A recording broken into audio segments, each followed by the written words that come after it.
واذكروا الله في أيام معدودات فمن تعجل في يومين فلا إثم عليه ومن تأخر فلا إثم عليه لمن اتقى واتقوا الله واعلموا أنكم إليه تحشرون ومن الناس من يعجبك قوله في الحياة الدنيا ويشهد الله على ما في قلبه وهو ألد الخصام وإذا تولى سعى في الأرض ليفسد فيها ويهلك الحرث والنسل والله لا يحب الفساد وإذا قيل له اتق الله أخذته العزة بالإثم فحسبه جهنم ولبئس المهاد ومن الناس من يشري نفسه ابتغاء مرضات الله والله رؤوف بالعباد يا أيها الذين آمنوا ادخلوا في السلم كافة ولا تتبعوا خطوات الشيطان إنه لكم عدو مبين فإن زللتم من بعد ما جاءتكم البينات فاعلموا أن الله عزيز حكيم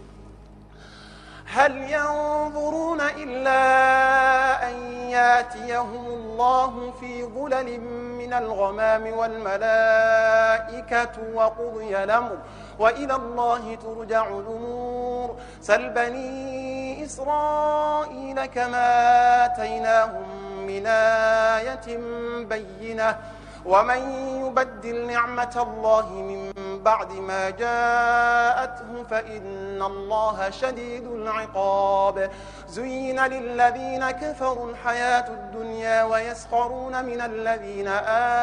آمنوا والذين اتقوا فوقهم يوم القيامة والله يرزق من يشاء بغير حساب كان الناس أمة واحدة فبعث الله النبيين مبشرين ومنذرين وأنزل معهم الكتاب بالحق ليحكم بين الناس فيما اختلفوا فيه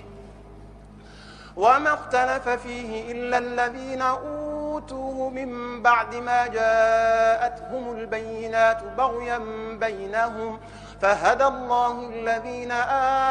آمنوا لما اختلفوا فيه من الحق بإذنه والله يهدي من يشاء إلى صراط مستقيم أم حسبتم أن تدخلوا الجنة ولما ياتكم مثل الذين خلوا من قبلكم مستهم البأساء والضراء وزلزلوا حتى يقول الرسول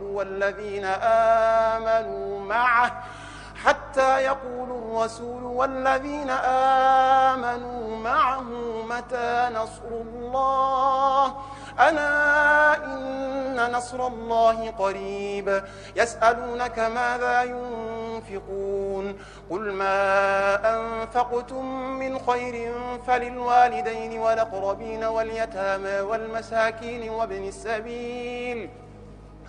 وما تفعلوا من خير فإن الله به عليم كتب عليكم القتال وهو كره لكم وعسى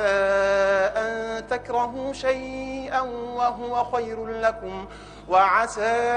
أن تحبوا شيئا وهو شر لكم والله يعلم وأنتم لا تعلمون يسألونك عن الشهر الحرام قتال فيه قل قتال فيه كبير وصد عن سبيل الله وكفر به والمسجد الحرام وإخراج أهله منه أكبر عند الله والفتنة أكبر من القتل ولا يزالون يقاتلونكم حتى يردوكم عن دينكم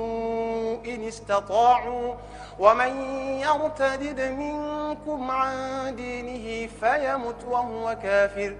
فأولئك حبطت أعمالهم في الدنيا والآخرة